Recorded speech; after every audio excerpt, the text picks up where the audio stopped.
1 as Tropical Storm Ambo continues to move towards the Luzon landmass. As of 11 a.m. today, signal number 1 was raised over northern Samar, the northern portion of Samar province, and the northern portion of eastern Samar. Strong winds that may damage some crops and structures made of light materials may be experienced in these areas. The tropical storm was last seen over the Philippine Sea off the coast of Borongan, eastern Samar. It has maintained its strength since this morning, packing winds between 85 and 105 kilometers per hour.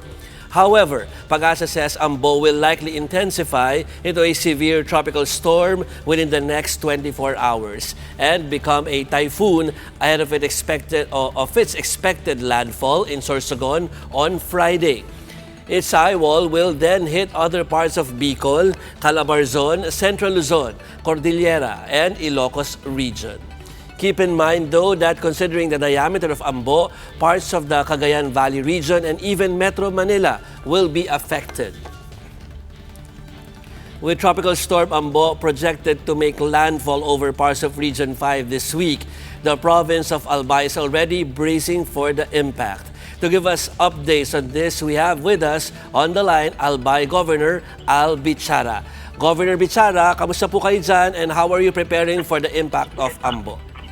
We have convened all the LGUs, disaster management officers for a meeting and for preparation. So nakahanda na lahat. Anyway, Joby, it's the usual preparation. Kasi sanay na kami dito sa mga bagyong ito. So they will start evacuating yung mga nasa eastern seaboard starting tomorrow. Okay, Governor Bichara, alam ko na talaga namang meron kayong mga SOPs na, no, because your places parang lagi naman po nadadaanan ng mga bagyo, no? Pero this is a very special case po sa mga panahon na to, lalo't meron tayong problema sa COVID. So how will you implement yung social distancing at saka yung safety po ng mga kababayan ninyo kapag ka nag-evacuate?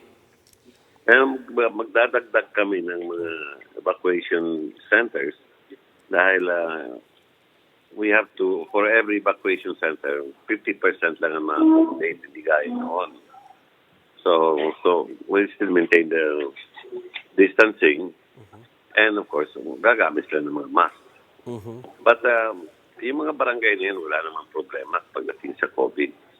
But yung mga mag-asikaso sa kanila, yung officers na would be in charge of the evacuation centers, they have to be more extra careful para kung yung kaso walang hawa ng mga walang transmittal ng virus.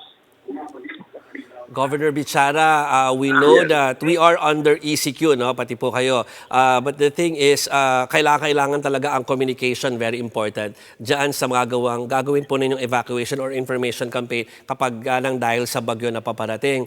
So, papaano nyo po gagawin yan para talagang marating ninyo at mabigay ang impormasyon sa mga kababayan ninyo ng agad-agad? Well, then, nasa radio station, yung information sa mga social media. And we have tinatawag namin lahat yung mga disaster management officers sa bawat bayan para bigyan ng mga instructions kung anong gagawin nila. And alam na nila, most of them alam nila ang gagawin nila. So it's a matter lang of observing yung social distancing saka yung wearing a mask. So mga mangyayari, we'll have more evacuation centers kasi yung occupants ng evacuation center will have to minimize it to accommodate lesser families in its evacuation center. Governor, just in case na magkaroon nga ng evacuation scenario, no, because of Ambo, we know that syempre masyado ng maraming nailabas din naman na pondo na ang inyong probinsya para po tulungan ang ating mga kababayan. Meron pa bang enough kayo po na pondo o kaya supply to house or to at least to take care of the evacuees? Well, actually, overnight lang naman ito. Hindi gaya ng volcano eruption. Patagalan yun. This is an overnight incident case that we can accommodate yung kaya pa namin. Okay, thank you very much, Albay Governor Albi Chara. Up next, the government's 9th We Heal as One COVID facility will open next week in Muntinlupa. That story and more when the One News Now returns.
Good afternoon. You're watching One News Now. The Philinvest tent has been formally turned over to the Muntinlupa City Government, which plans to use it as a quarantine facility for COVID-19 patients with mild symptoms and those who are asymptomatic.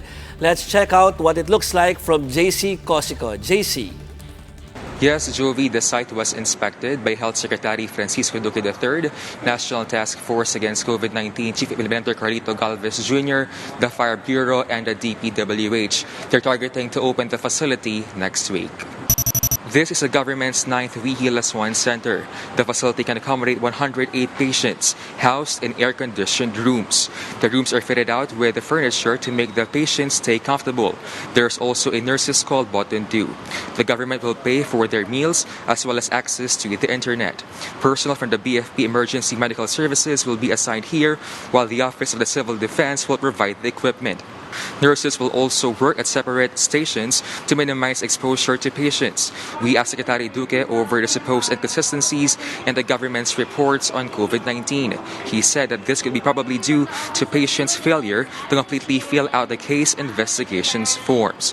Here's more of his explanations. Papaimbestigahan natin kasi syempre pwede, may mga encoding issues that we really have to review the entire process.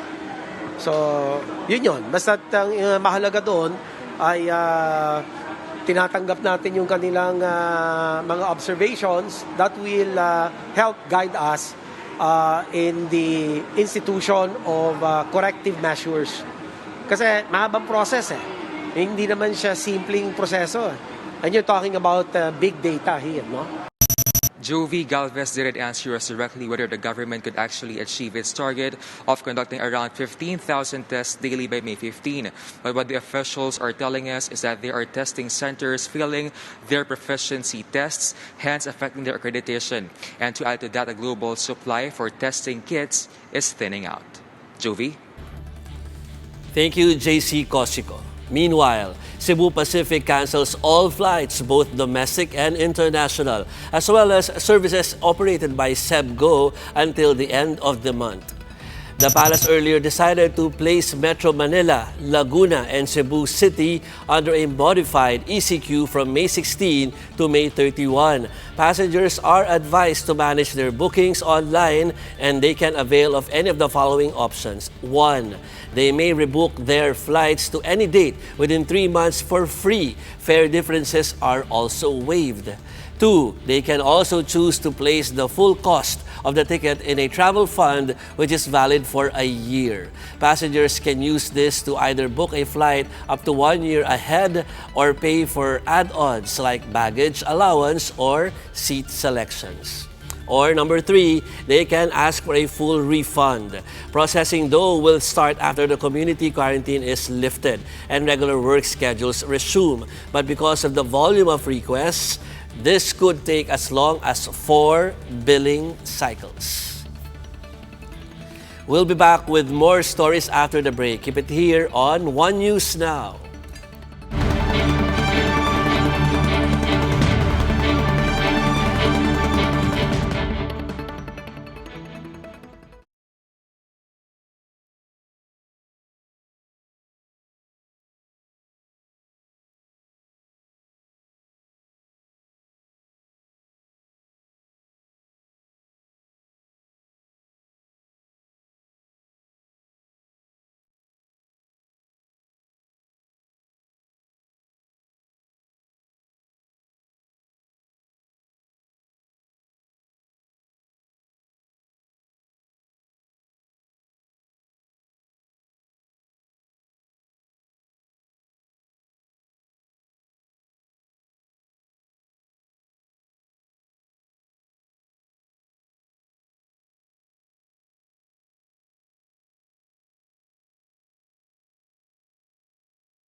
Good afternoon, you're watching One News Now. PNP NCRPO Chief Sinas denies hosting a birthday party in his quarters in Camp Bagong Diwa on May 8. But several photos taken of the alleged celebration have been making the rounds on social media. Sinas was photographed receiving flowers and several cakes, as well as a tarpaulin bearing the words, "Happy Birthday, Sir." It appears that around 50 people were photographed getting food from a buffet table and eating together while sitting on party chairs and tables. Still, Sinas told One News the Chiefs it was not a birthday party. Actually, hindi po kami nag-party. Wala po nag-party. Mga well-wishers ko po yun. Di ba? Yung mga tauhan ko po na dumalaw, nagmanyanita. Siyempre, tatanggapin ko at tatanggapin ko 'yon. At nagmamas naman sila, nag-gloves pa yung iba at saka nag-social distancing. For more updates, follow News 5, The Philippine Star, and Business World Online. We'll throw you now to Malacanang, where Presidential Spokesperson Harry Roque is holding a press briefing. I'm Joey Francisco. We are One News. Bagong gumaling, nag-recover, makikita niyo po tumaas, bagamat itong mga nakalipas na araw, may bahagyang pagbaba. Nandiyan pa rin po na patuloy na tumataas ang numero mga nagkakasakit ng COVID-19, pero kung mapapansin niyo po, hindi naman po matarik ang pagtaas. Ibig sabihin, talagang yung ating ECQ ay kahit papano ay gumana po talaga. Dahil kung hindi po, diretsong pataas yan, no? Kung hindi tayo nag-impose ng ECQ. At patuloy pong tumataas ang mga nagre-recover, patuloy din pong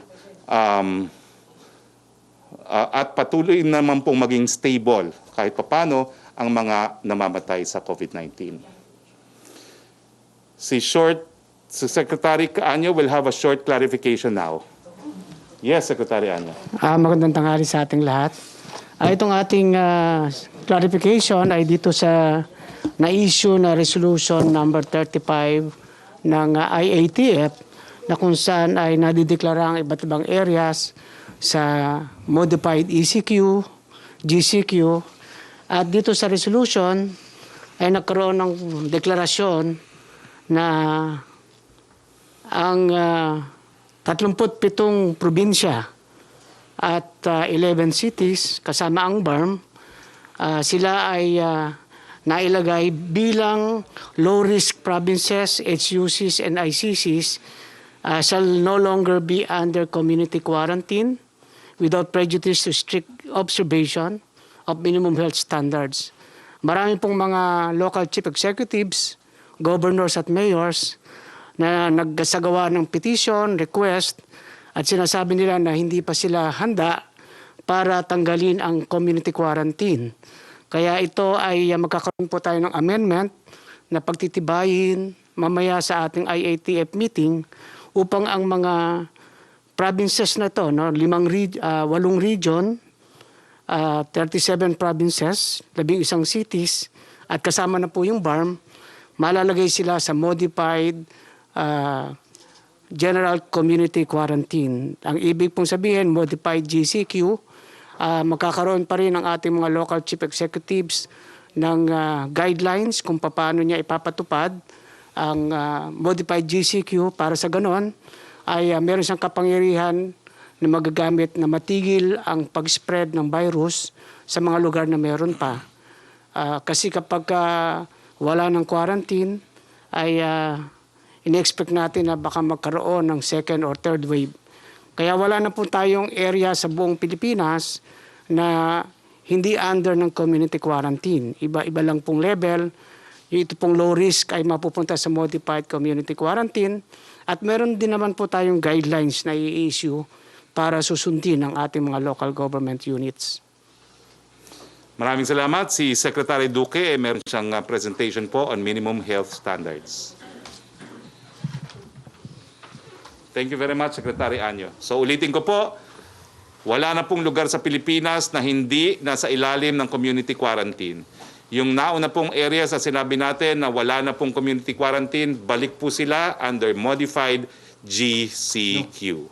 No, ha? GCQ lang. GCQ lang, sabi di Modified. modified GCQ. So ngayon po, lahat ng area sa Pilipinas, meron pa rin pong community quarantine from modified ECQ to GCQ to modified GCQ. Secretary Duque? Maraming salamat, Secretary Harry Roque at saka ang lahat ng kasama ko po sa Interagency Task Force at sa ngalan po ng Department of Health ay bumabati po ako sa lahat ng isang napaka-magandang araw. Una po sa lahat, kasama ng inyong mga lingkod bayan, gusto kong magpasalamat sa inyong lahat, sa inyong pagsasakripisyo sa mga nakaraan 2 buwan. Hindi po ito madali, ngunit kinakailangan natin ito gawin para maprotektahan ang ating mga pamilya at ang mga kababayan. Ang bad news, nakakatakot ang COVID-19. Pero ang good news ay may magagawa tayo. At kaya natin itong talunin o pabagalin ang pagkalat. Iyon ang ginawa natin sa loob ng 8 linggo. Kaya naman sa mga susunod na mga araw, may mga lugar na hindi na mapapabilang sa Enhanced Community Quarantine or ECQ. Pero hindi pa tapos ang laban. Ika nga, kumbaga sa basketball, walang katapusang overtime ito. Hanggang walang bakuna. Parang zombie lang ang kalaban natin. Balik ng balik. Parang comeback player of the current times. Kaya naman, ang second or third wave, gaya na nangyari sa Singapore at South Korea, pwedeng mangyari sa atin uli, kung saan lahat tayo ay aligaga at walang humpay ang pag-aalala. Ayaw natin itong mangyari. At para maiwasan ito, o ma-ensure na hindi ito ganun kagrabe, isipin ninyo na lang parang sa basketball, hindi natin dapat hayaan maka-score ang COVID-19. Bantay sarado tayo. At lahat may maiaambag dito. Bawat pamilya, bawat barangay, kayo ang all-star defense team. Bilang all-star team, 2 rule book ang atin sinusundan. Una, ang minimum public health standards at pangalawa, minimum health capacity standards. Ayan po, nakikita po ninyo sa ating screen. Base sa ating national targets na nailathala po natin sa ating Administrative Order number 2020-0016, ang minimum health system capacity standards for COVID-19 preparedness and response strategies. Ito ang siyang magiging gabay ng ating mga sektoral at lokal na pamahalaan sa kanilang pagpapaplano. 30,000 RT-PCR tests ang kailangan gawin kada araw. 5 to 6 million sets ng PPE ang kailangan natin kada buwan. At para naman sa atin ICU capacity, 6,000 na bilang ng ICUs at 6,000 na piraso ng mechanical ventilators ang kailangan natin na paglaanan ng investments. Ang bawat rehiyon naman ay kailangan paghandaan ang mga sumusunod. At least isang biosafety laboratory level 2 na may kapasidad na mag-RT-PCR test. At least isang dedicated referral na ospital, pasilidad, floor or wing na para lamang sa mga may malubha o critical na sakit. At least isang ICU at MechVet kada 25,000 na tao ang dapat na isaalang-alang para sa mga may malubha o critical na sakit. At least 30% na additional na kama ang kakailanganin para sa mga pampubliko at pribadong ospital para ma-accommodate ang mga pasyente na may COVID-19. Ang bawat probinsya naman, kailangan magkaroon ng sumusunod na katao.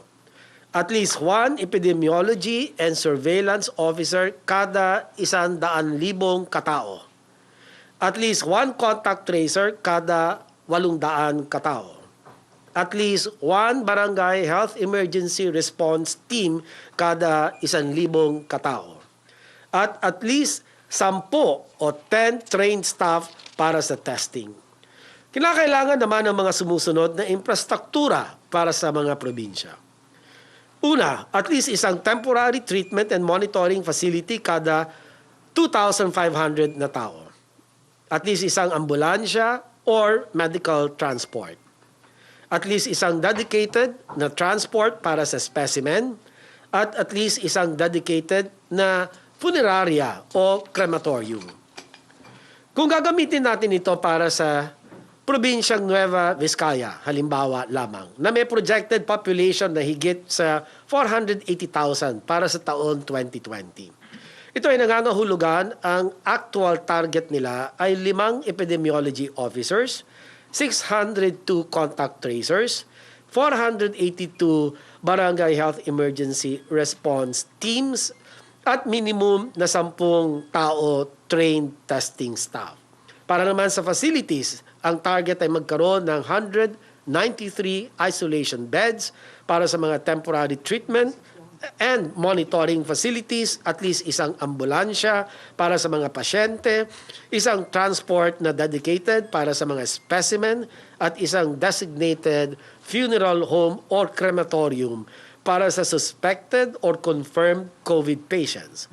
Itong mga ito ay minimum targets na magsisilbing gabay para sa atin mga LGUs. Samantala, para sa public health standards, ang bawat pamilya ay dapat nagagawa ang mga sumusunod. Palagiang paghugas ng kamay, pagsuot ng mask paglalabas, physical distancing. Samantalang atin mga establishmento at otoridad dapat nagagawa ang mga sumusunod. Palaging nagdi-disinfect, limitasyon sa pagtitipon, temperature screening, symptom screening o hindi na pinapapasok ang empleyadong may sintomas. Ito ay mga safeguards na kailangan natin gawin para maiwasan ang pagkakaroon ng virus, mapigilan ang pagkakalat at masiguradong handa ang mga katauhan at infrastruktura para talunin natin ang COVID-19. Sa lahat ng mga nasabi ko, 2 bagay ang gusto kong maalala ninyong lahat. Una, mabilisang mass tracing na may sapat na contact tracers and kailangan para hindi makalusot ang COVID at agaran ma-isolate. Ano ba ang sapat? Contact tracer per 800 katao. So, isang halimbawa muli, ang syudad ay may populasyon na 40,000, kailangan nila ng 500 contact tracers na immobilize. Pangalawa, dapat ma-inspire tayo sa ginawa ng mga lungsod ng Baguio at Cebu sa kanilang contact tracing. Ang kombinasyon ng paghuhugas ng kamay at pagsuot ng mask at physical distancing ay ang bitamina natin ngayon laban sa COVID-19. Maraming salamat po. Para po sa karagdagan impormasyon patungkol sa contact tracing, panoorin ang video sa Facebook page ng DOH. Okay, questions. Unang-una, Trisha Tirada, 1 question, 2 follow-ups. Strictly, please. Go. Sir, good afternoon po. Sir, my first question is for the workforce. Since nag-open po yung maraming industries, we're expecting movement. Paano po yung magiging dynamics ngayon, sir? For example, kailangan na ba, ano yung mga kailangan dala ng mga tao? Do they need to bring their IDs? May mga checkpoints pa po bang dadaanan? And yun dun po sa transportation, since limited pa rin, paano yung mga walang access to their own private vehicles, for example, yung mga workers. Kasi po ngayon sa mga groceries nangyayari, we're hearing stories from employees na naglalakad po sila just to get to work. And yung OFWs po ba, allowed po ba sila na mag-process ng mga papeles nila ngayon sa POEA? Secretary Anyo, DILG. Yes. Kapag ang pinag-uusapan natin ay ang area ng modified ECQ, makikita natin na kukunti lang naman yung difference sa ECQ.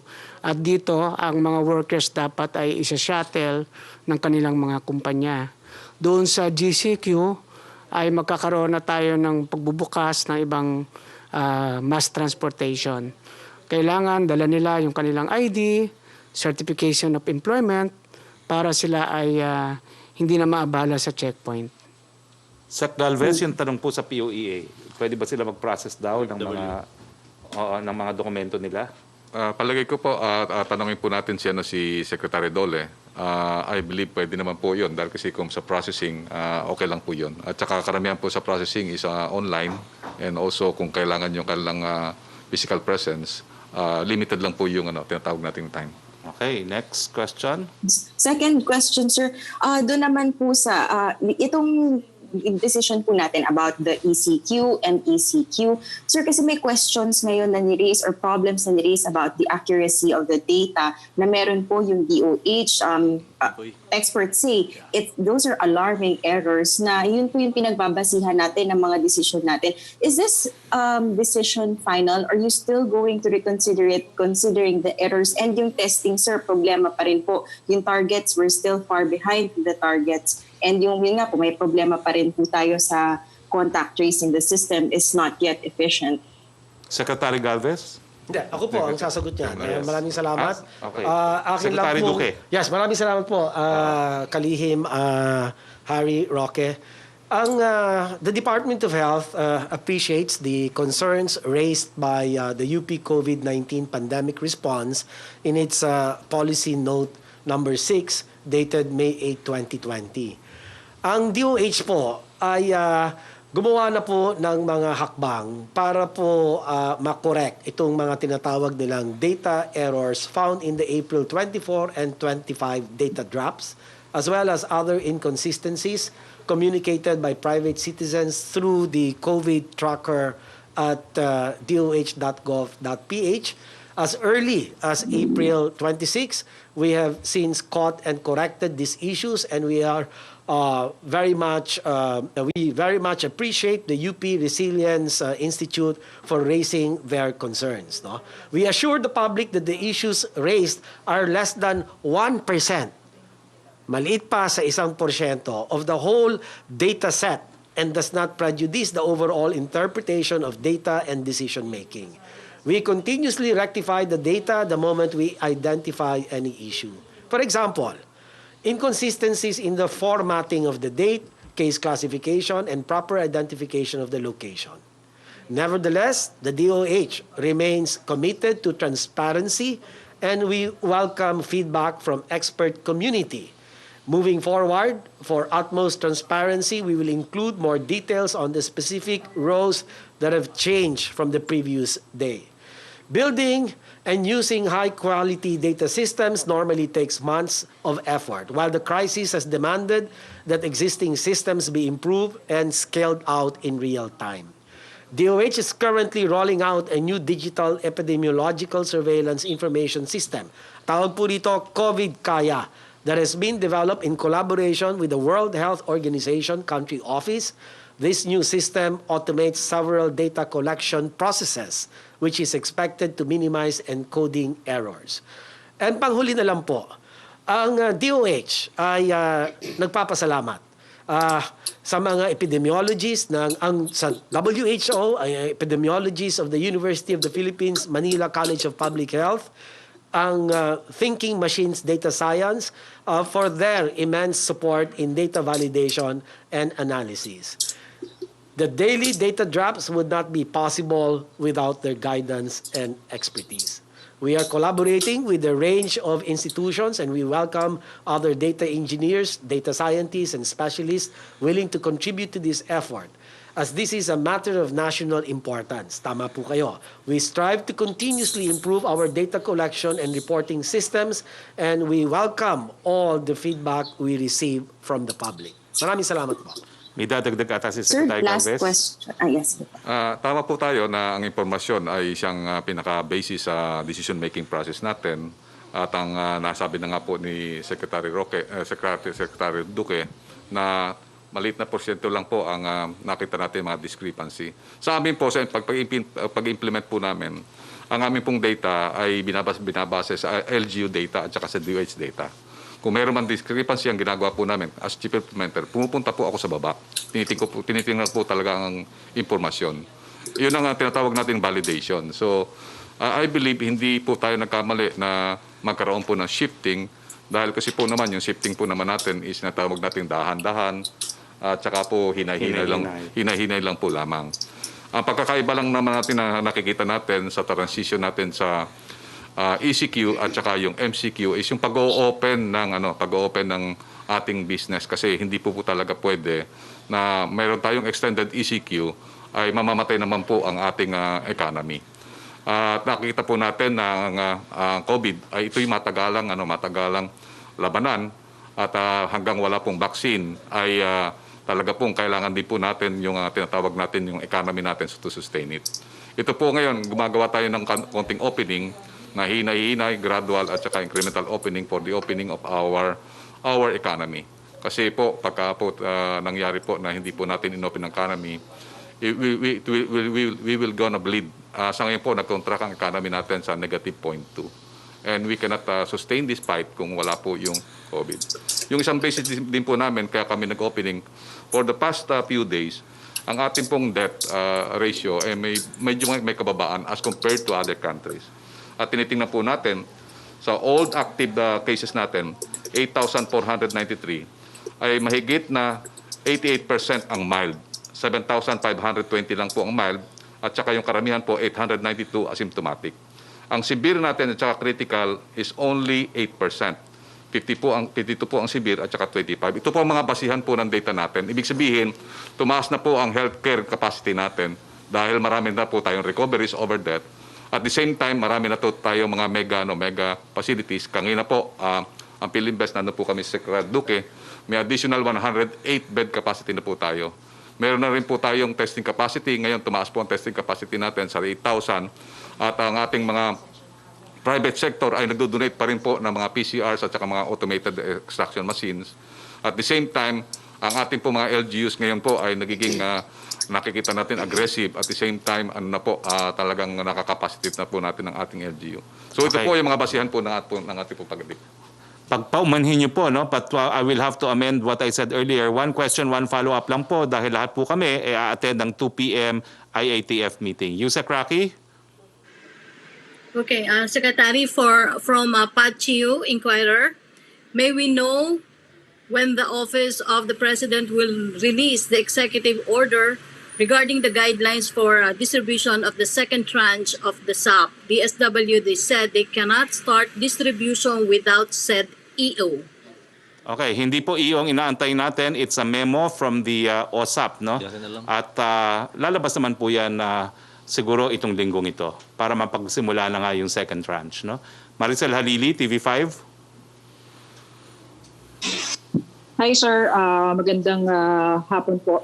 Kay Secretary Anyo, sir, may we have your position lamang po about doon sa birthday party, mga photos ng birthday party ni NCRPO Chief Sinas na kumalat po sa social media because it seems na hindi po nasunod yung social distancing. Okay. Yung insidente na yon ay hindi naman matatawag na birthday party. Ito ay isang manyanita na isang tradisyon sa military at police service na nagsimula pa sa Philippine Military Academy. Na kapag ang commander ay birthday, ang mga key officials niya ay nagbabati ng happy birthday at the dawn or early break of the morning. So gano'n na nangyari doon, hindi talaga sa party. Kaya lang sa panahon ngayon, that is uncalled for. No? Sabi ko nga, meron tayong tinatawag na delikadesa. So mga ganyan, stop mo na yung mga ganyan activity. Now I leave it to the Philippine National Police to conduct an investigation kung meron ba talagang naganap na violations ng mga quarantine guidelines. No? But as I said, no, wala siyang tinatawag na deliberate partying. So tingnan natin kung ano lalabas sa investigation ng Philippine National Police. May one But sir, follow-up? will you discourage these things to happen again? And ano po yung possible na liability, not only of NCRPO Chief Sinas, but of course all the other police who attended the event? Yes, actually I've already directed all bureaus and offices under the ILG, and I hope pati din sa ibang government offices na sa panahon ngayon uncalled for yung mga ganyang klaseng pagsasalo-salo, gathering, no? Titingnan natin kung ano yung magiging appropriate sanction or whatever, kung ano yung resulta ng investigation. Yusek Rocky? Secretary, Secretary Opo, from Tina Mendez Mendez ng Philippine Star, what are the guidelines for individual sports such as boxing, swimming, gymnastics, skiing, bowling, wrestling, powerlifting, and mixed martial arts, etc. under modified enhanced community quarantine and GCQ areas? Secretary. Okay, ang ating athlete ang sasagot yan, Secretary Lorenzana. Thank you very much, Secretary Harry. Yung mga contact sports, hindi pa pwede ngayon. Maybe as we go down the road at medyo lumuwag-luwag yung ating mga pwede na yan. But ang authorized lang ngayon ay yung no contact sports like biking, tennis siguro, and golf because they can distance themselves from each other. Yung kasing boxing, wrestling at saka yung ano pa dyan ay hindi contact sports yan, nagkakalapitan yan at saka nag-aakapan pa. So wala pa tayong guidelines dyan dahil hindi pa authorized. Thank you. Follow up? Opo, may air travel restrictions po ba sa NAIA since naka-modified ECQ na tayo? Paano po ang inflow ng passengers from abroad? How about domestic flight? And what about airports and seaports under GCQ areas? Secretary Galvez? Sa ano po natin sa ngayon, mayroon na po tayong pinapatupad na tinatawag na controlled inbound flight. Ang flight na to ay para lang po sa ating mga returning OFW. So hindi pa po talaga open ang commercial flight. This is only open for OFW. Ang ano po natin ay more or less 400 to 600 people lang po ang ina-allow natin or more or less 2 to 3 flights a day. Yung travel naman po sa nasabi na po kanina na yung po between GCQ and GCQ areas, pwede po ang inter-island. Pero po sa ECQ, hindi pa po pwede ang air travel at saka yung sea travel. Pero ang tanong po, pwede na bang air travel from GCQ to GCQ? Nandun po sa ating guidelines po. Pwede na po yung GCQ to GCQ, pwede na po yung tinatawag na inter-island travels. Okay, next question please. Yusek Rocky. Opo, ang tanong ni kay Tina Mendez pa rin, please comment on the proposed US sale of 2 billion helicopters, $2 billion dollars to the Philippines despite the soured relations between the two countries due to the termination of the VFA. The U.S. State Department has given its go signal for the sale of 6 Boeing Apache AH-64E and 6 Bell Viper attack helicopters worth close to $2 billion or 100 billion pesos. This early, the International Coalition of Human Rights in the Philippines, United States chapter has demanded accountability from Washington. The group noted that the arms sales would be headed to Duterte's state forces who are becoming only more ruthless under COVID-19, said Drew Elizarde Miller, ICHRP U.S. spokesperson, in a statement. Secretary Lorenzana. Thank you very much for that question. Alam nyo, itong pagbibili natin ng attack helicopter ay nagsimula pa nung mga siguro 2016 o 2017. At namili yung Air Force ng mga platform, iba-iba, kasama na yung Apache at saka Viper, at saka iba pang mga attack helicopters ng ibang bansa. Ngayon, usually yung United States, kailangan ng go signal ng State Department kung magbibinta sila. So, yung Air Force humingi ng details kung bibili tayo sa US at inabot sila ng ilang more than 1 year, I think almost 2 years bago nila masagot yung ating mga tanong. So ngayon dumating, wala naman itong koneksyon doon sa ating pagputol ng ating BFA or pag-terminate ng BFA. Continuation lang ito ng ginawa na beforehand. Ngayon, yung pirang I think that's 1.5 billion to 2 billion for 6 helicopters, attack helicopters, ay hindi natin kaya yon. Ang pera lang natin na nakalaan para bumili ng attack helicopter ay 13 billion lang. Kung bibili tayo ng attack helicopter ng ganyang halaga, ay baka isa o dalawa lang mabibili natin. Kaya tumitingin tayo sa ibang bansa ng attack helicopter na mabibili natin na medyo madami-dami sa halagang ibinigay sa atin ng gobyerno. Ngayon, yung komentaryo ng mga bumabatikos ng ganyan ay sinagot ko na yan kasi mayroong nagsabi na bakit daw yung mga leftist side, sabi bakit nabibili tayo, bakit hindi natin ibigay na lang sa mga tao. Agree ako dyan. I agree that buying these helicopters is, I think, we would rather give it to our people. Kaya lang, ang sabi ko, itigil ninyo yung inyong armed struggle. At titigil din namin na pagbili ng ganitong armas. Kasi 50 years na kayong nanggugulo dyan, gusto ninyo mapigilan kami pag-angkat ng mga panglaban sa inyo, pero hindi naman yung ititigil yung inyong ginagawang armed struggle. Salamat po. Yes, si Joyce Balancio, DZMM. Secretary Roque, just to clarify, no, yung mga nabanggit natin na mga industries na papayagan sa modified ECQ, these will be allowed to operate only dun sa mga matutukoy na buffer zones and outside of the buffer zones kung saan wala pong confirmed COVID cases? Well, they will be allowed to operate kung sila po ay wala dun sa critical area at saka dun sa labas na zone, no? Pero in general, yan po yung mga industries, except kung yung barangay where the factory or the business is located ay nasa critical area, mapapasa ilalim pa rin po sa ECQ yung barangay na yon o yung zona na yon. Okay? Secretary Galvez?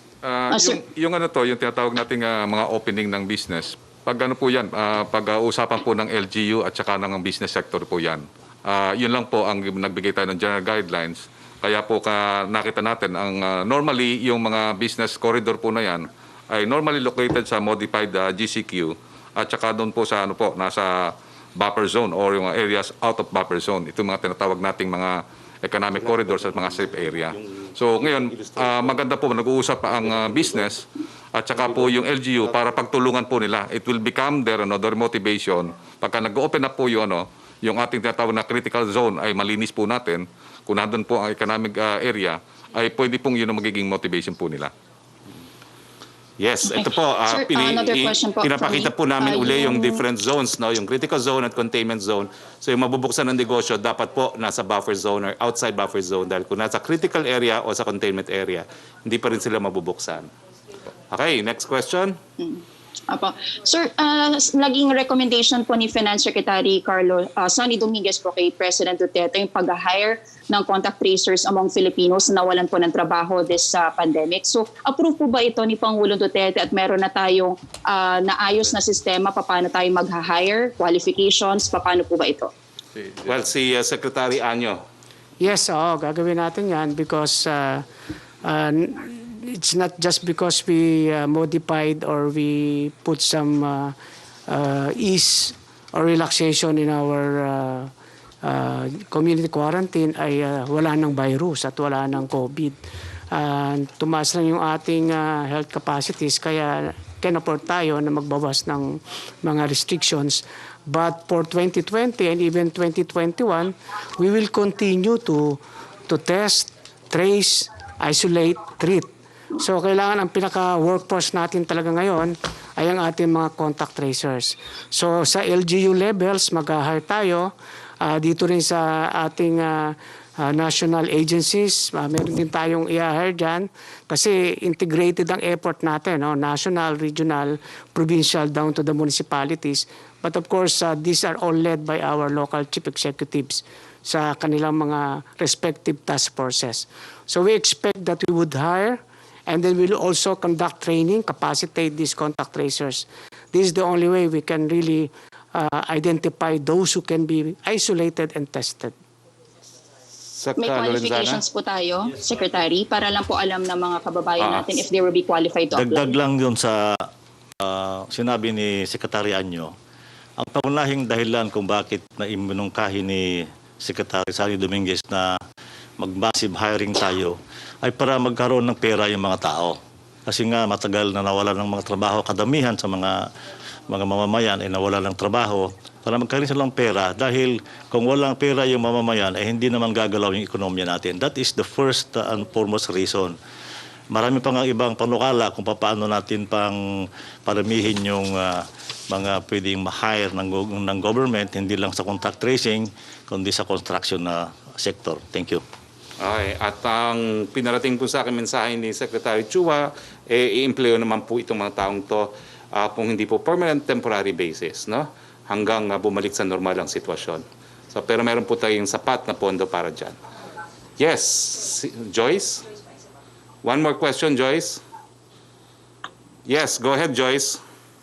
Apo, Secretary, umaapil po ang bayan muna dun sa naging nilabas natin no, na dagdag na import tariffs on petroleum products. Sabi nila baka daw po mag-cause ito ng spike in food prices. Ano po ang guarantee natin na hindi ito dagdag burden sa ating mga kababayan? Minomonitor po yan ng ating economic team at nung pinataw naman po yan, all-time low ang presyo ng ating gasolina at other oil products. No?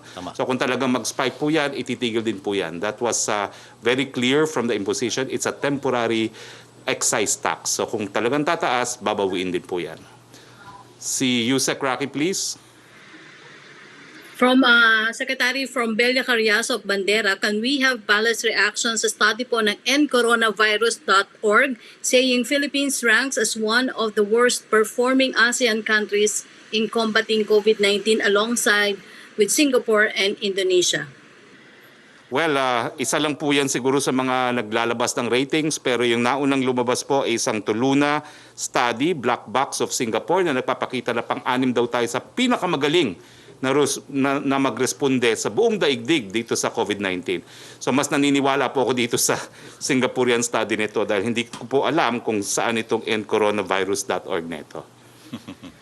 Next question, please. UP experts have questioned the accuracy and integrity of DOH data of COVID cases. UP experts said data being provided by DOH have significant implications on the reliability of scientific analysis on COVID-19. Yusek already answered, less than 1% ang dispute nila, and the Department of Health welcomes contributions from all sectors. Now, next question, please. Si Joseph Morong by Skype. Hi, sir. Good afternoon po. Good afternoon, secretaries. Can I go to Secretary Duque, please? Yes, please. All right. Secretary Duque, can you tell us honestly what happened dun sa mga nasa green areas yesterday? We announced na no community quarantine, but then you changed it. What happened? And can you describe to us the situation there? Ano ba dapat ang magiging itsura noong mga green areas yesterday? What are the activities that are allowed and not allowed? And how different is this modified GCQ from the GCQ that we know? Well, unang-una, na paliwanag kanina ni Secretary Anyo, nagkaroon kasi ng honest mistake doon sa inilabas na resolution na kung saan ako ay nakapirma kasama po si Cabsec Nograles na ang representation sa akin ng isa sa mga staff ko sa Secretariat ng IATF na walang babanggitin munang mga lugar. At ang akin pong paniwala ay nung pumayag akong gamitin yung .dot signature ko, ay ang pag-uusapan lamang doon sa resolution ay yung konsepto nung atin modified ECQ from ECQ to modified ECQ and then GCQ to modified GCQ. So nagkaroon po ng honest mistake at kasama ko nga po yung staff na yon para kung kinakailangan magpaliwanag, handa naman po siya magpaliwanag. Sir, yun lang kanina sa question, no? How different is that? This is my first question, Secretary Roque. How different is that from how different yung modified GCQ sa GCQ? Well, siguro we can reserve that for tomorrow, no? Kasi as you can imagine, parang presentation ko yan sa modified ECQ red, no? But we'll attend to that tomorrow in more detail. But Secretary Lorenzana wants to contribute Dagdag ko lang doon sa sinabi ni Secretary Duque.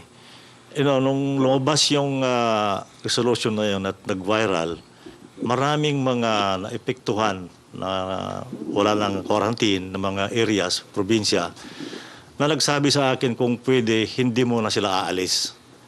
That's one of the factors. Everybody, I think almost everybody do not want to get out yet. Hanggang hindi sigurado na wala ng COVID sa kanilang area. And I think that is a very reliable gauge kung ano yung nangyayari sa mga lugar na yan. Thank you. Well, Joseph, let me just add, no? Yes. Dahil we're still on community quarantine, wala pa ring large gatherings, including religious gatherings, at wala pa rin po pwedeng yung industriya under the negative list na mag-operate. Secretary Anyo will also add. Since yesterday, there are many mayors and governors texting me and calling me regarding their concern. Kasi sila ang responsible dyan at very abrupt kung tatanggalin mo kagad yung quarantine. So from GCQ to modified GCQ ay marami silang measures na pwedeng implement and at the same time makakapagluwag na rin sila ng konti. Pero meron pa rin sila mga imposition para makontrol pa rin natin yung movement at saka makontrol natin yung pacing ng pagbubukas ng mga industries. At higit sa lahat, pati yung mga borders nila ay magkakaroon pa rin ng konting control. So ibig sabihin, yung sinabi nating dahan-dahan, hinay-hinay, so ganun din, from GCQ, bago ka pumunta sa new normal, may isa pang phase doon para masanay din yung ating mga tao, yung ating mga kababayan. Okay, one more question, Joseph. Batch of questions. Yes, sir. Industries that are open, sir, soundbite purposes. Apparently, may marami tayong mga seniors that are very excited to go out, no? And also, yung liquor ban natin, ano po yung situation ito, liquor ban and seniors under all these quarantine measures that we have? Secretary Galvez? Nakita natin sa seniors, meron tayong niluwagan, especially yung paano sila tinatawag natin makalabas through biking, yung tinatawag natin mga exercises. And I believe yun ang nakikita natin na pwede po muna sa ngayon dahil kasi nakita natin na they are still tinatawag nating vulnerable sector. So yung sa ngayon pa lang muna sa MCQ, sa modified ECQ, yun muna ang na po natin, yung tinatawag natin na mayroong mga na social distancing at the same time, pwede sila makapaglakad, makapag-walking, makapag-biking, and so forth and so on. At pagdating naman po dun sa exceptions, syempre, even if it is modified ECQ, seniors can go out kung wala silang kasama to get their necessities, as well as kung sila ay nagtatrabaho, pakita po nila yung employment ID nila, which is also the rule under ECQ. Yusek Rocky? Huwag din kalimutan yung pagsusuot ng mask. Ay, opo. Sabi po ni Dahil sa Secretary paglabag sa Duque, yung pagsusuot po ng mask. Secretary? Question Go po ahead. from Rose. Question from Rose Novinario. Ang tanong niya, inaresto ng pulisya ang libo-libong mamamayan dahil sa paglabag sa quarantine protocols at batay sa ulat ng United Nations Council for Human Rights, ika-4 ang Pilipinas sa mga bansa sa buo na may pinakamataas sa kaso ng COVID-19 related human rights violations. Kasunod daw po ng Nigeria, Kenya at South Africa. Ano daw po ang mayroon kay NCRPO Chief Major General Debold Sinas para hindi arestuhin at ikulong rin dahil sa pagdaraos ng birthday party sa paglabag sa social distancing at mass gatherings? Well, already answered na po yung second question. On the first question, we have a message here from the PNP Chief, Gamboa. He will implement the rule of law. He will go through all the incidents involving alleged human rights violation and he will punish those who need to be punished. But for now po, we will rely on presumption of regularity in the discharge of their duties. Pero lahat po ng complaints will be addressed by the PNP. By Skype, si Cecil Morelia, please. May I ask si Secretary Duque po? We're still in World War C as the health department is saying it. And parating na po yung rainy season and with it usually the dengue season. How big a risk will this confluence of two pandemics affect the deadliness of the coming dengue season, as well as will it affect the deadliness of the COVID-19 po, Secretary? Well, the risk from dengue is a permanent one because, as we all know, the climate of the Philippines makes it vulnerable to outbreaks of dengue. But thankfully, the data that we have today show a 30% decline of dengue cases, except for some other areas. But I'll have to get back to you on that precisely to inform you which areas these are. But of course, the confluence of the dengue, the rainy season, and the expected rise in dengue cases will certainly pose a burden to the health system's capacity. Dahil meron po tayong COVID na inaatupag, ay syempre hindi po natin pwedeng pabayaan naman ang mga non-COVID infectious diseases katulad ng dengue, polio, measles. So binabantayan po ito ng ating mga surveillance officers at ang mga hakbang naman po ay nakalatag na kung paano po tutugunan kung sakasakaling magkaroon po ng pagtaas ng kaso ng dengue at mga iba pa pong mga infectious diseases. So, hindi po tayo nagpapabaya.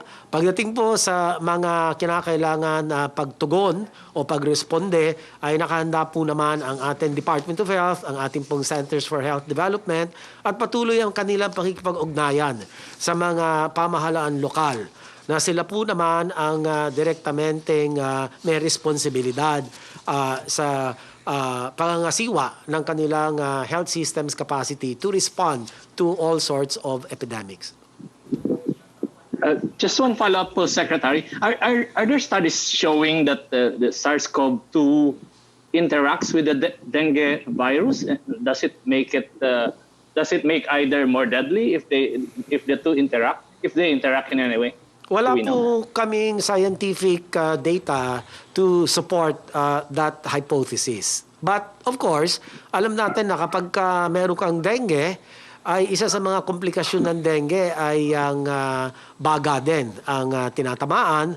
So kung meron din COVID threat, ay talagang magiging critical o magiging malubang-maluba ang kakalabasan ng kanyang clinical course at kinakailangan talagang tutukan po ito.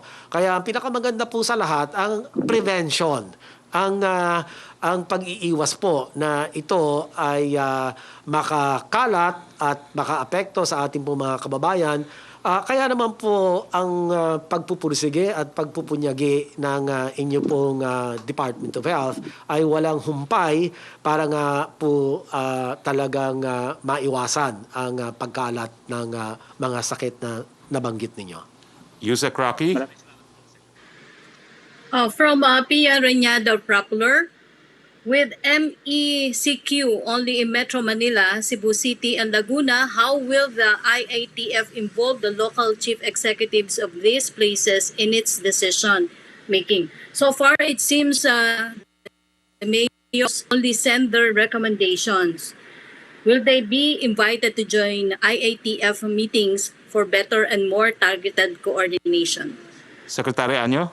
Yes, we will have not only a meeting but also consultation and workshop with these local chief executives together with our health experts on how we are going to make the interventions in their specific areas that would be classified as critical zone and containment zone and buffer zones. So we are planning together with Secretary Lorenzana, Secretary Duque, and Secretary Galvez, probably tomorrow or on Friday, we will have this meeting. And from there, we can go to the specifics.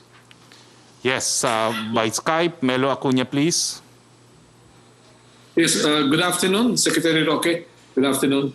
I hope everyone's okay. For Secretary Duque, allow me to ask Secretary Duque, Governor Cuomo of New York said they found that most of those afflicted with COVID-19 were homebound. How far have you gone in the research in the Philippines to establish the majority of the COVID cases, Mr. Secretary?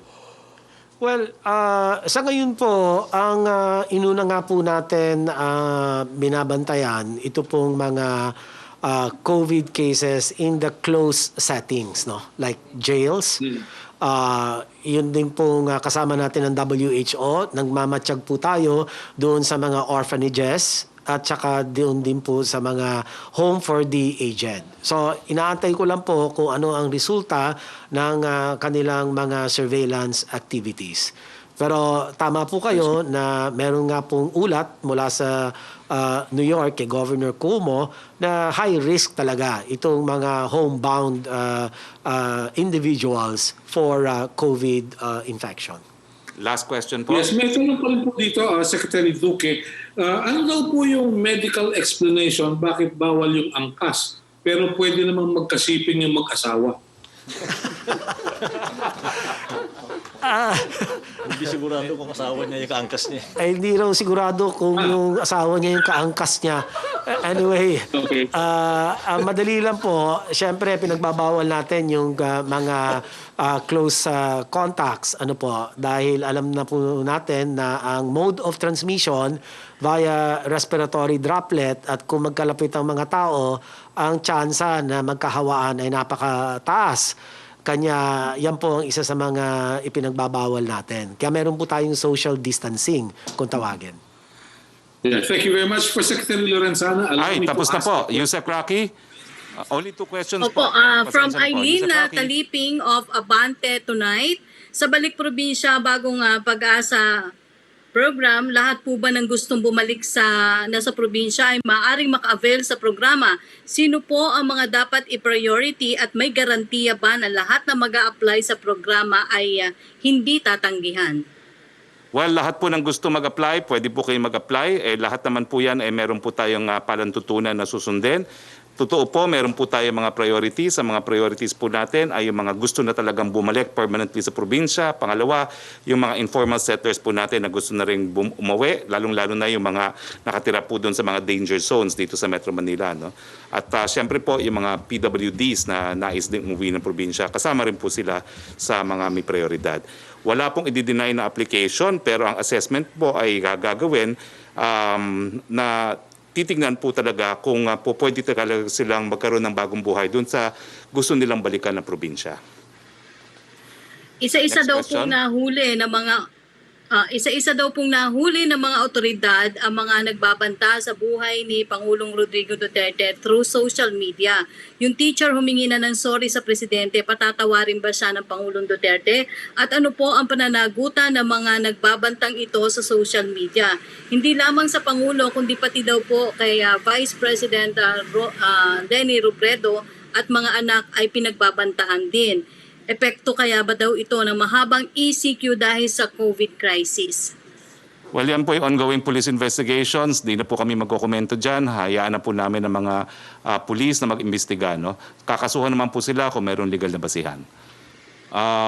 Si Huang Zheng. Yes, ma'am? Si Yellow. Hi, Secretary Roque.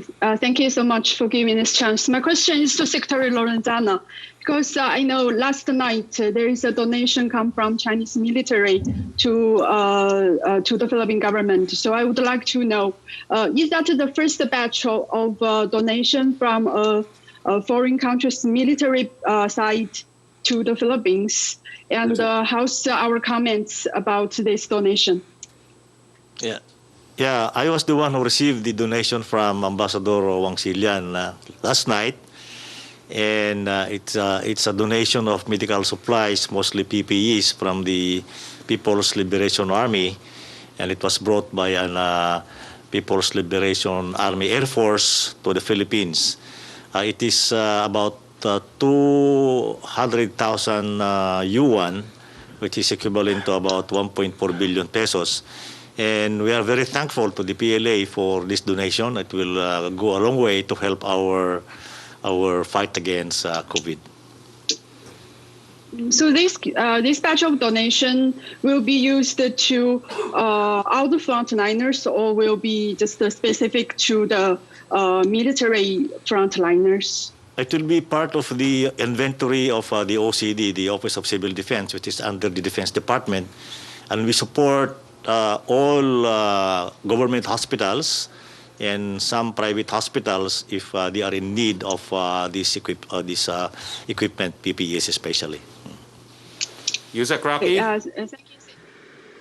Okay, from Arian Meres ng ABS-CBN News Online for Secretary Roque. For self-employed Filipinos na walang work ID, halimbawa po ang mga kasambahay, how can they travel, for instance, if they are from a GCQ area going to an ECQ area or vice versa? Kung kasambahay po, hindi naman kinakailangan kasi yung inter-zonal travel po, kinakailangan sa indispensable industry lamang. Pero hindi po kasama dyan ang kasambahay. No? Pero unfortunately, dahil nga po ang pag-travel from GCQ to ECQ is only for industries na allowed, kinakailangan po talaga ng identification card. So sa mga self-employed, pwede naman sila gumawa ng card nila at pakita nila kung ano talaga yung gagawin nila at saang industriya yon. No?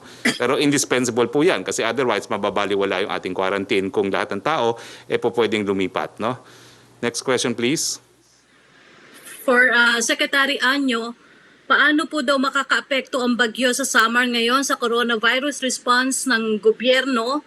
May preparations o plano na po ba ang gobyerno kung paano pagsasabayin ang disaster response tulad sa mga bagyo at sa coronavirus response? Yes, matagal na nating pinaghahandaan yan. Sa mga pagpupulong na ginawa natin sa local government units, meron tayong tinatawag na OPLAN or Operation Listo, na kung saan andito yung ating protocols kung paano haharapin anuman sakuna, lalo na yung bagyo. Every year ay ginagawa naman natin ito. Katulong ang NDRRMC, ang local DRRMC, nakahanda na po tayo dyan, pati yung ating mga relief goods na ipamimigay pag dumating yung disaster o bagyo. So ang mangyayari lang naman, kasama sa ginagawa natin paglaban sa COVID, nakahanda rin yung ating LGUs.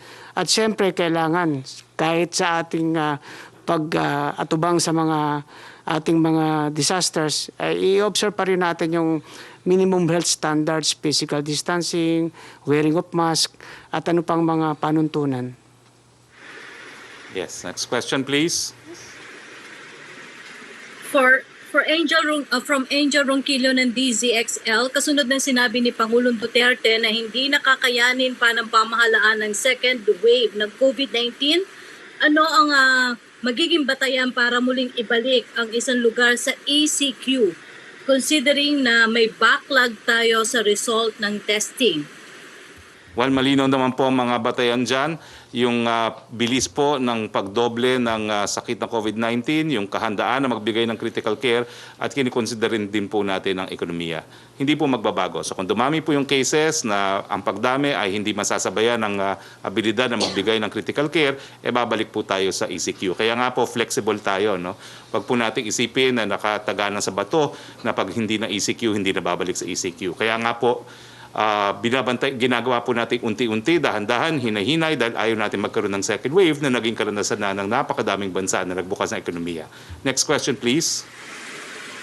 From Sam Medernila, Business Mirror for Secretary Galvez, ilan na po sa mga over 20,000 OFWs in Metro Manila and nearby areas ang na-test? Ilan po sa kanila ang nag-test positive for COVID-19? Ilan po sa nasabing OFWs ang napauwi na? Ito po sa atin, sa talaan po natin, meron na po tayo 20,569 na naswab. And then 12,000 na specific na po naibigay sa Philippine National Red Cross. Ang result po ay meron na po tayong 5,439 na may result. At ang result po nito ay 5,268 ang negative. At meron po tayong 171 na positive. Ito po ay 4.4% na nasabi pong testing. Meron na po tayo na 4,593 na meron pong quarantine certificates. Ito po ay ngayon ay pinaplano na po ng Marina at saka po ng DOTR at saka ng Philippine Coast Guard para po makauwi na po sila sa ngayon. Is the National Task Force daw po for COVID-19 considering another week-long suspension for inbound flights considering may over 40,000 OFWs ang expected na ma-repatriate this month up to June? Sa ngayon po, nag-implement po tayo ng tinatawag na controlled inbound flights at ang inano po natin ay tatlong flights lang po inaalaw natin, or more or less 400 to 600. Pagka po naubos po yung 24,340 na OFWs na declag na po natin yan, pwede na po tayong mag-angat. Yung pong mga inbound na seafarers ay nandito po ngayon more or less na 16,000 na ships. Ang ginagawan po natin ng paraan na mapadali po ang kanilang pag-test para po makauwi rin po sila. For Secretary Duque, will the country participate in the upcoming virtual 73rd World Health Assembly? If yes, what issues will the country raise during the event? Well, yes, we will certainly participate. I think this is going to be on the 18th. I have already prepared my address to the World Health Assembly. And of course, we will raise issues with regard to COVID-19 and what would be the best measures, if any, that other countries have put in place, and that if they could facilitate the transfer of knowledge, additional information, so as to improve further our national government response to the continuously evolving COVID-19 situation. For Secretary Duque pa rin po, when will the country's participation in World Health Organization Solidarity clinical trial for drugs that will be used for COVID treatment? How many Filipino patients are expected to be enrolled in the said activity? It's now ongoing, and if my recollection is right, there are about 500 participants for the different medicines such as remdesivir, the lopinavir, ritonavir, ribavirin, and also the beta interferon, interferon beta. These are all part of the WHO-initiated solidarity trial. And the objective of this is to really prove whether the anecdotal report as to their effectiveness or efficacy must be validated via this solidarity trial, so that this can help us manage more effectively COVID-19 cases, especially the severe and critical COVID infection. Siguro, last question For Secretary Roque, Yes, go. Secretary Roque, may list daw po ng build projects which are expected to resume soon. May BBB projects na po kaya na scrap because of the COVID-19 crisis? Wala pa po akong nakukuha ang listahan, pero alam ko po lahat yung ating build na major, binigyan na po ng go signal ng IATF na ipatuloy. Kukunin ko po yung listahan exactly. No? But I think yan po yung mga BBB na i-implement, lahat po yan tuloy na. Well, pasensya na po, it is 1:30. Ang tingin ko po sa aking mga kasamang kalihim ay pagkain na sila. So kailangan na po tayong magtapos. Sa ngayon, maraming salamat, Yusek Rocky. Maraming salamat sa Sambayan ng Pilipino. Alam ko po, mahirap ang buhay natin ngayon. Meron tayong modified modified ECQ patapos po ng May 15. Pero ito naman po ay para sa ating kalusugan. Unti-unti, dahan-dahan ang ating ginagawa. So, sa ngalan po ng ating Presidente, ito po ang inyong Spokes Harry Roque. Keep safe, Philippines. Okay. At ako'y natatakot sa COVID. Ayaw ko mahawa ang aking mga anak. Kapag sila'y na ospital, di ko sila mababantayan, maalagaan. Kaya siniseryoso ko ang pag-iingat. Laging nakamask, nagpapalakas, at iniiwasang lumabas. Konting tiis, magtatagumpay rin tayo. Pero sa ngayon, mag-iingat ako. Takot ako sa COVID.